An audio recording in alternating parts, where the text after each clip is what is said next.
今日咧，我哋一齊去聽下故事咯。我哋冇任何嘅課文。咁啊，呢個 podcast 咧，或者係呢一課咧，其實純粹就係我哋去睇到呢一幅圖畫啦，圖畫啦。咁我哋就去講下我見到啲乜嘢。咁我見到咧有一架車，呢架係一架車啦，我哋知道。咁啊，呢架車咧。佢咧係入咗呢一個嘅森林，佢入咗呢一個森林。森林咧係一個地方，呢個地方咧，森林呢一個地方咧，就係咧有好多樹木啦，有好多樹木，呢啲全部都係樹木啦。咁呢一個森林咧就好冇人嘅，冇人嘅一個冇人嘅森林。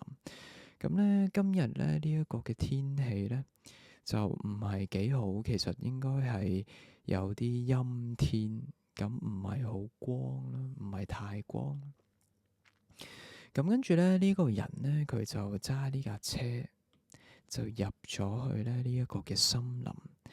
咁究竟佢要去邊度咧？其實我係唔知嘅。不過咧，佢咧就揸咗呢一架車入咗嚟呢一個嘅森林。佢揸咗呢架車入咗呢個森林之後咧，佢就停低架車，佢望下佢嘅車頭燈，呢架係車，咁呢一盞燈咧，咁佢咧係冇着嘅，冇着嘅。佢又望下咧佢個車轆，呢個係車轆啦，佢望下佢嘅車轆啦，咁啊一切都係正常嘅。咁咧佢就落咗車。然後咧，佢就行啦，佢慢慢行，慢慢行，就一路行咗入去呢一個嘅森林入邊。咁咧呢個咧就係一個森林啦，你會見到咧佢地上面咧其實有好多好多樹葉嚟嘅，我估呢啲係樹葉嚟嘅，呢啲係樹葉啦。